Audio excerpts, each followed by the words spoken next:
이제 예수님께서 십자가에 달리실 시간이 정말로 얼마 남지 않았습니다. 마지막 밤을 제자들과 함께 보내시고 6월절 만찬, 6월절 저녁 식사를 함께 나누신 뒤에 이어지는 주님과 제자들의 모습을 우리가 성경 말씀을 통해서 보고 있습니다.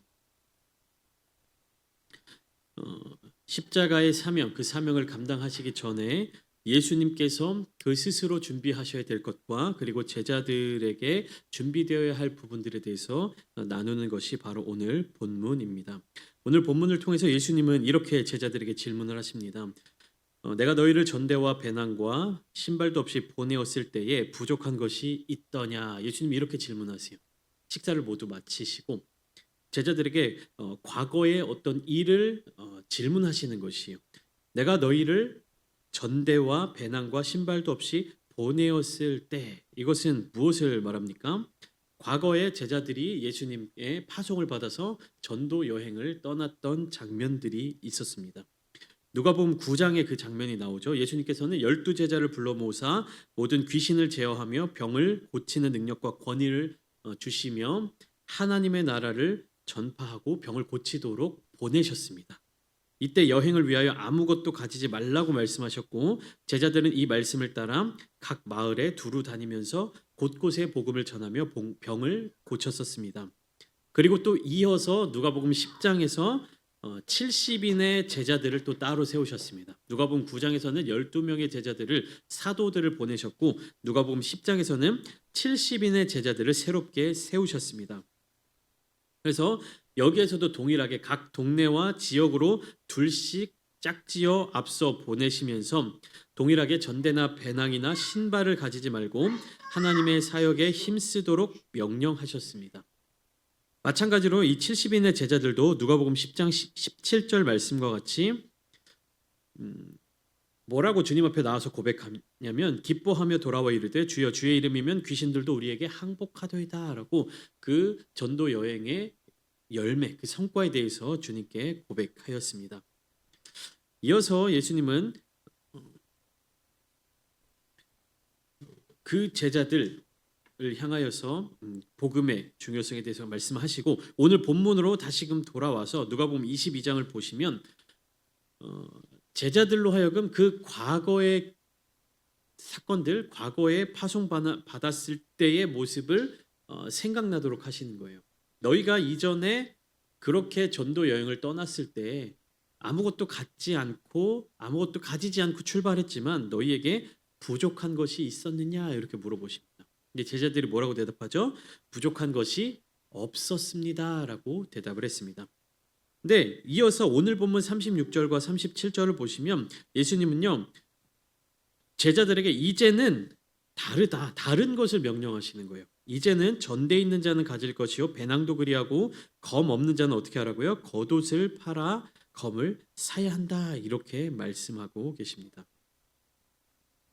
그리고 37절을 통해서 그분 자신의 고난과 죽음을 예고하고 계시는 것이에요.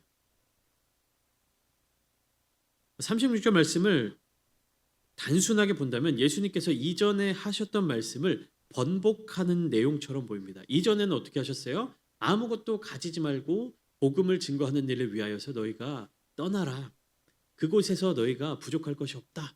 너희가 승리하고 돌아올 것이다. 이렇게 말씀을 하셨는데 오늘 본문을 통해서 어떻게 하라고요? 전대 있는 자는 가지고 배낭도 챙기고 검 없는 자는 겉옷을 팔아서라도 검을 준비해라. 사라. 이렇게 말씀하시는 이 모습이 예수님의 이전 말씀과 다른 어떤 말씀을 하는 것처럼 보입니다. 실제로 그렇게 다른 말씀을 하고 계시고요. 그렇다면 왜 예수님은 이전과 다른 말씀을 하실까? 그 이유는 제자들이 처하게 될 상황이 달라질 것이기 때문입니다. 예수님께서 살아계시고 예수님께서 보내셨을 때 제자들이 가는 곳곳마다 복음을 증거하는 일에 있어서 부족함이 없었지만 이제 예수님이 어떻게 되십니까? 십자가에 달리신 일이 남아있고 예수님이 십자가에 달리시는 그 사건을 전후로 그 사건이 있기 전과 후가 완전히 하나님의 나라를 증거하는 일에 있어서 파급력이 달라진다라는 것입니다. 그러니까 제자들이 앞으로 처하게 될 그 상황이 달라질 것이다. 예수님은 그 말씀을 하고 계신 것입니다.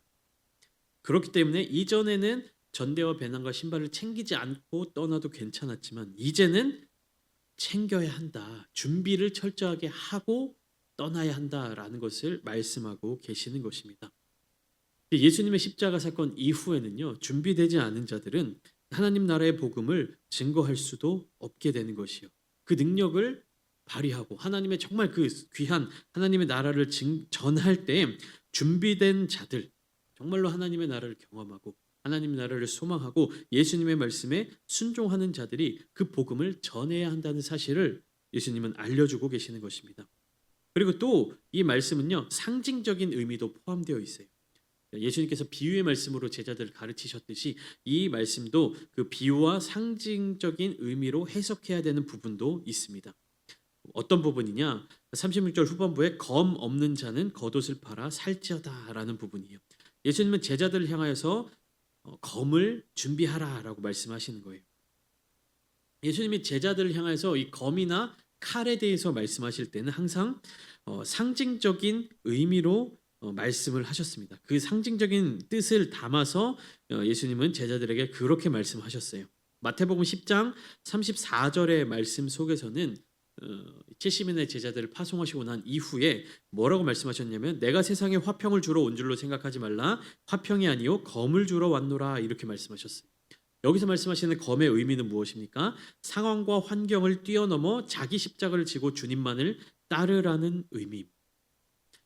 그리고 이 유월절 식사 이후에 대제사장들이 보낸 사람들이 예수님을 잡으려고 할 때 제자들이 칼을 쓰는 장면이 나옵니다.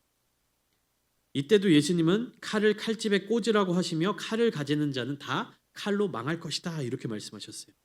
그렇기 때문에 예수님이 검 없는 자는 겉옷을 팔아 검을 준비해라 검을 사도록 해라 이렇게 하시는 말씀은요. 있는 그대로 우리가 실제 사용하게 되는 그 검이나 칼을 이야기하는 것이 아니라 예수님의 명령을 따라서 하나님 나라의 복음을 증거하는 자들이 준비해야 되는 어떠한 것에 대해서 말씀하고 계신다라는 사실을 말씀을 묵상하는 우리는 깨달을 수가 있는 것입니다. 그런데 제자들은요 그것을 아직 깨닫지 못했어요. 제자들은 그 예수님께서 하시는 말이 그러한 상징과 비유의 말씀이 담겨져 있다는 것을 알지 못했습니다. 그러면 왜 예수님은 이러한 말씀을 하실까? 갑작스럽게 제자들의 입장에 있어서 갑작스럽게 왜 이러한 말씀을 하시는가? 그 이유는 그만큼 예수님이 지셔야 할 십자가가 단순하거나 평범한 사건이 아니라는 것을 알려주시는 것이에요. 과거에는 아무것도 없이도 부족함을 느끼지 않으면서 주님의 명령을 따라 하나님 나라 복음을 전했지만 내가 구하지 않고 내가 준비하지 않더라도 다 채워지는 경험을 하였지만 이제는 무엇입니까? 제자들이 준비하고 제자들이 깨어 있어야 할 때가 올 것임을 예수님은 알려주고 계시는 것이 제자들 스스로가 준비해야 될 것들이 있다라는 사실을 주님께서 알려주고 계시는 것입니다. 무엇이냐? 더 쉽게 말해서 이제는 하나님이 나를 붙들어 주시는 것만 신뢰하는 것이 아니라 무엇입니까? 나도 하나님을 붙들어야 한다라는 뜻이에요.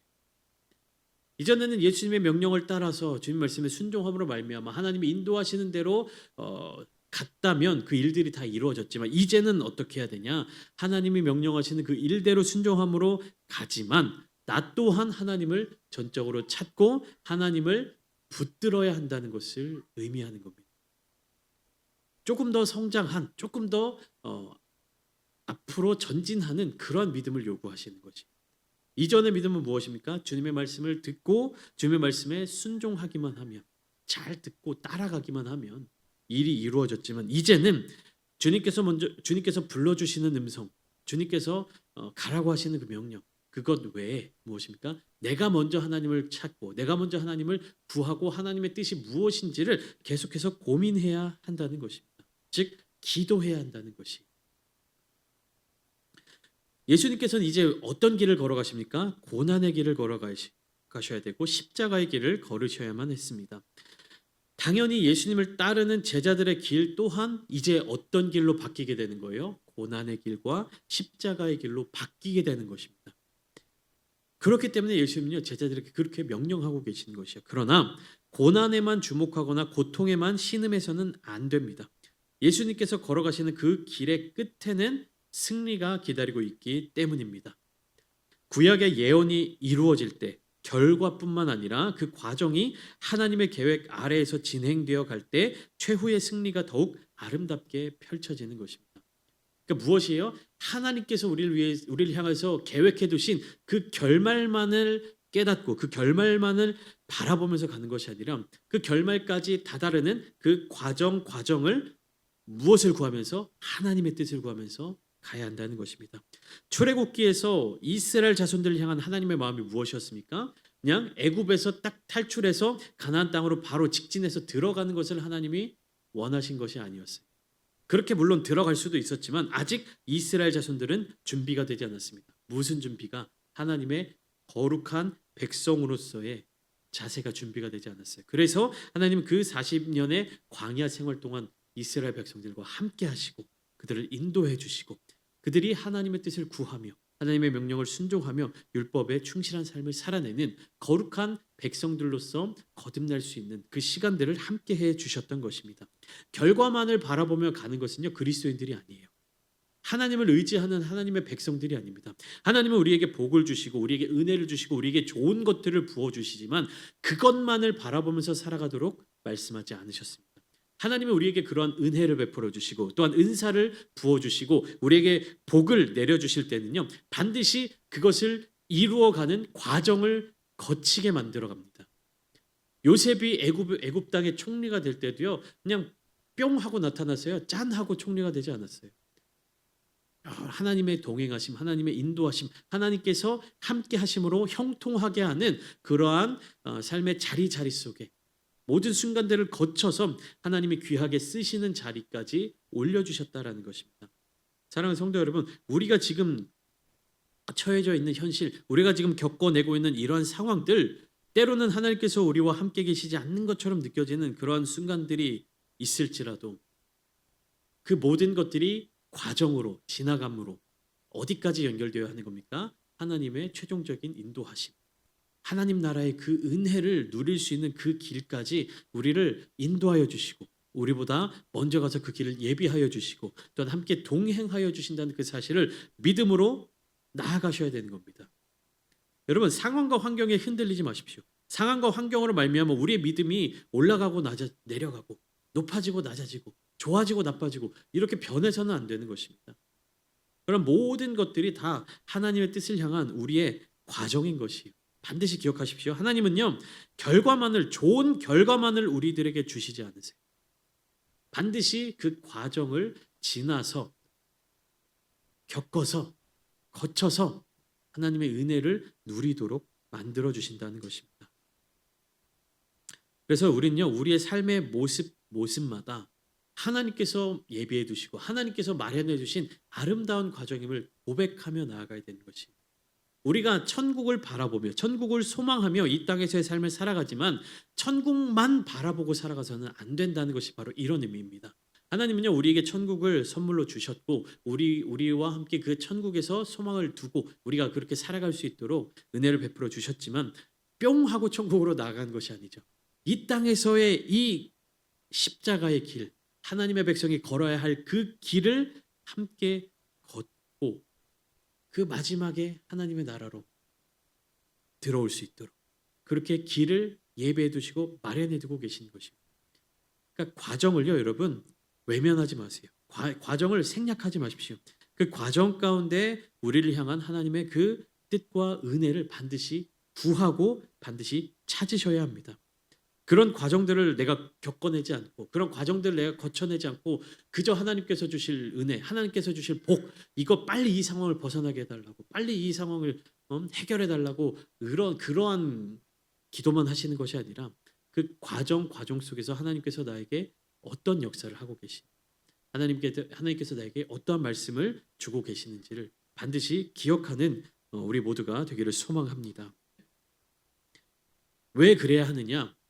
우리가 그 과정을 통해서 경험하고 느끼게 된 그 하나님을요, 내가 사랑하는 이웃들 또 예수님의 명령을 따라서 복음을 증거해야 되는 저 사람들에게 함께 나눌 수 있기 때문에 우리가 경험하는 그 모든 것들이 쓸데없는 경험, 쓸모없는 경험, 단순한 고통이 아니라 무엇입니까? 다른 사람들에게 위로를 줄 수 있는 능력이 될 수 있기 때문에 하나님께서 경험하시게 하는 하나님께서 우리에게 허락해 주시는 그런 모든 과정들 가운데 하나님의 뜻이 무엇인지를 항상 우리는 구해야 하는 것입니다. 예수님께서도 주님께서 지실 그 십자가의 길, 고난의 길을 준비하시면서 예비하시면서 제자들에게 이렇게 말씀하셨죠. 그리고 또한 그 제자들도 예수님의 부활 승천 이후에 주님께서 걸어가신 그 길을 걸어 나가면서 주님의 말씀을 기억했을 것입니다.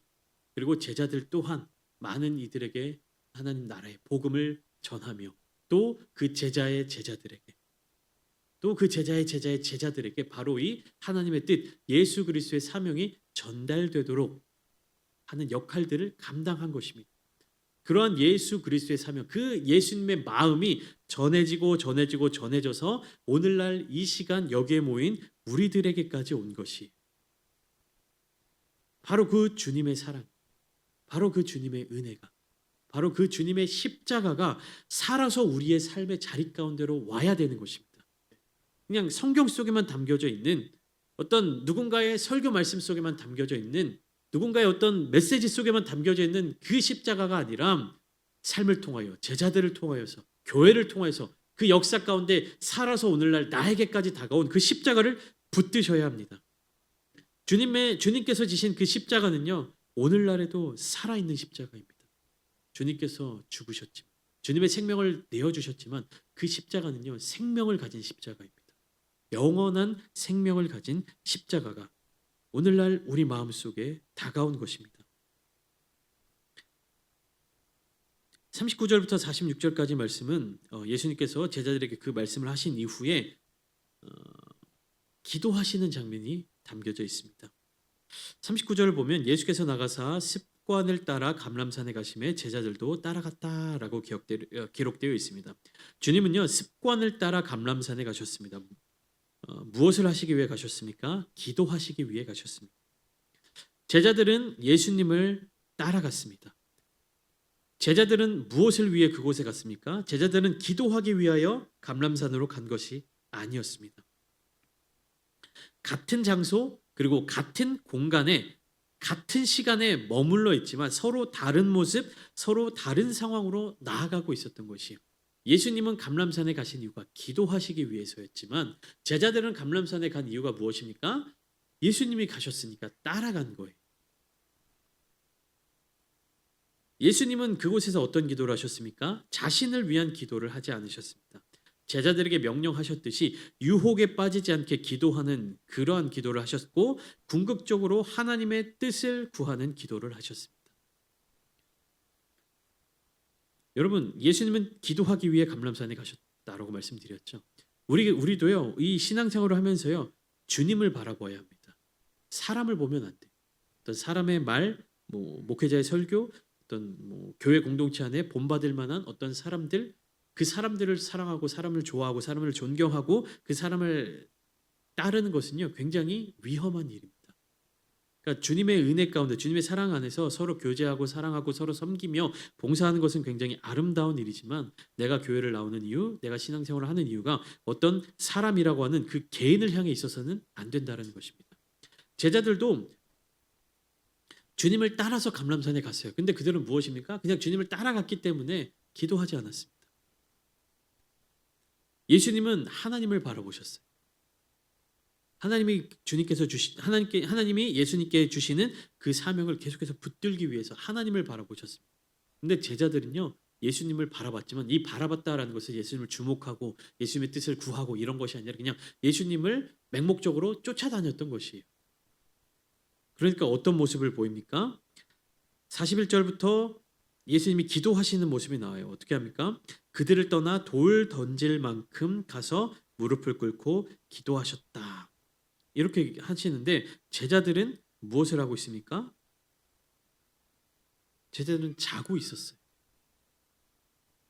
예수님의 기도는 무엇을 위한 기도였습니까? 40절 말씀처럼 그곳에 이르러 그들에게 이르시되 유혹에 빠지지 않게 기도하라 이렇게 말씀하셨어요. 이 말을 다시금 유추해서 생각을 해보면 예수님이 감람산에서 기도하신 내용 중에 무엇이 핵심이었다라는 것입니까? 유혹에 빠지지 않기 위해서 기도했다는 것이요. 예수님을 향한 유혹이 있었다라는 이야기입니다. 어떤 유혹들이 있었겠습니까? 예수님 사역의 초반에 마귀가 주님을 향해서 준 세 가지 시험, 세 가지 유혹. 근데 이 감람산에서 기도하시는 예수님을 향한 가장 큰 유혹이 뭐였을까요? 십자가의 사명을 피하는 것. 그게 예수님께는 가장 큰 유혹이었을 것입니다. 그러니까 예수님이 제자들에게 유혹에 빠지지 않게 기도하라라는 말씀은요. 결국 무슨 뜻이냐? 예수님이 하나님의 그 사명, 그 십자가의 길을 굳건하게 걸어가실 수 있는 힘은요. 날마다 기도하신 것에 있었다라는 것이고요. 지금 이 순간 예수님도 기도하지 않으면 그 유혹에 빠지게 될 수도 있다라는 경고를 주시고 계시는 것입니다. 그리고 예수님은요. 완전하신 하나님이셨지만 완전하신 인간으로 이 땅에 오셨습니다. 그러니까 예수님이 십자가를 지시는 것이 굉장히 쉬운 일이었다라고 그렇게 판단하시는 분들도 있어요. 왜? 예수님은 하나님이신데 십자가 이거는 퍼포먼스고 그냥 예수님이 가볍게 지실 수 있는 그런 것이었다라고 이야기를 하는데요. 아니요. 예수님은요. 완전한 인간이셨습니다. 그렇기 때문에요. 예수님도 유혹에 빠지실 수 있었어요. 예수님이 하나님과 같은 그런 분이셨기 때문에 유혹에 안 넘어가신 것이 아니라 무엇입니까? 기도하셨기 때문에. 날마다 기도하셨기 때문에. 예수님이 이 땅에서 3년 반의 공생의 사역을 감당하신 이유가 무엇입니까? 제자들을 향해서 너희도 이렇게 할 수 있다라는 것을 가르쳐 주시기 위함이었습니다. 불가능한 것들, 사람으로서 할 수 없는 일들을 가르쳐 주시고 그렇게 십자가를 지신 것이 아니라 이 땅에서 하나님의 사명을 감당하는 것, 이 땅에서 십자가의 길을 걸어가는 것이 무엇인지를 보여주신 것입니다. 주님을 따라하면, 주님의 모습을 닮아가면 우리도 주님께서 걸어가신 그 십자가의 길을 걸어갈 수 있구나. 우리도 주님께서 걸어가신 그 고난의 길을 걸어갈 수 있구나라는 것을 제자들이 깨닫고 용기를 얻게 하시기 위해서 제자들과 3년 반의 시간을 함께 보내셨던 것입니다. 그러니까 제자들은 무엇을 해야 되는 겁니까? 주님의 명령을 따라 유혹에 빠지지 않게 기도해야 하는 것입니다. 이것은 오늘날 우리들에게도 마찬가지로 적용되는 것이에요. 우리를 유혹하는 수많은 것들이 있습니다. 다양한 곳들에서 우리를 유혹하는 것들이 너무나도 많아요. 유혹이라는 이 단어가 굉장히 제한적이고 한정적이고 특정한 어떤 상황 속에서만 사용될 것 같은 그런 단어인데요. 아니요, 우리는요 우리의 삶의 자리 가운데서 매 순간 어떤 유혹 가운데 빠져 있습니다. 우리가 생각하고 우리가 판단하고 우리가 결정하는 모든 것들 가운데 여러분 곰곰이 생각해 보신 적이 있으신가요? 내가 어떤 행동을 할 때, 내가 무엇을 결정할 때, 내가 나의 행동을 하나하나 해 나갈 때 이것이 하나님의 뜻인지 혹은 무엇인가의 유혹인지 이것을 고민해 보신 적이 있으세요? 아마 많이 없으실걸요. 심지어 어떤 경우냐? 여러분들이 밥 먹을 때 어떤 메뉴를 정할까에 대해서 고민해 보신 적이 있으신가요? 이 정도로 우리가 우리의 삶의 자리 가운데서 작은 것에서부터 더 큰 것까지 확장되어 나갈 때 하나님의 뜻이 나의 삶의 자리 가운데 어떻게 향하여 있는가를 묵상해야 된다는 것입니다. 그리고 예수님의 말씀대로 우리가 언제 어디서 어떻게 유혹에 빠지게 될지 모르는 그 상황 가운데 그렇게 되지 않도록 기도해야 하는 것입니다. 여러분 유혹이라는 말은요 우리가 생각하고 예비하고 대비하고 경계할 수 있을 만한 상황이 일어나지 않아요. 우리의 힘으로 이겨낼 수 없는 우리의 힘으로 혹은 우리의 생각으로 판단할 수 없는 어떤 상황 가운데 나타나는 게 유혹입니다. 그러니까 유혹은 미리미리 거기에 빠지지 않도록 하나님의 능력을 구해야 되는 것이에요. 여러분 우리가 이렇게 딱 생각해서 이렇게 바꾸면 나 거기에 걸려 넘어지지 않을 거야 라고 하는 것은요 유혹이 아니에요. 우리를 흔들 수 없는 그런 힘이 없는 어떤 제안은요 유혹이 아니에요. 우리가 혹한다라고 얘기하죠. 그 표현을. 내가 아차 잘못 자칫 생각에 넋을 놓고 있다가 혹하면 넘어갈 만한 그런 것이 유혹이에요, 여러분. 다이어트를 하는 사람에게 있어서 가장 큰 유혹이 뭡니까? 자연스럽게 치킨 한 마리 먹을까 하는 그 소리가 유혹이잖아요. 경계하지 않으면요 넘어갑니다. 저도 살을 뺀다고 한참 막 이렇게 했는데 밤 늦은 시간에 기도 끝나고 예배 끝나고 밤 늦은 시간에 아내가 배고프지 않아? 치킨 먹을까? 라는 그 말 한마디가 혹 하게 되는 경계하지 않으면요 넘어갑니다.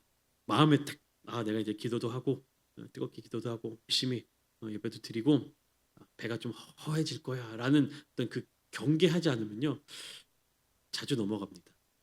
근데 이처럼 유혹이라는 것은요 우리의 삶에 있어서 내가 판단하고 내가 그 순간 그 상황이 딱 닥쳤을 때 정리하고 판단해서 해결할 수 있는 것은요 유혹이라고 이야기하지 않아요.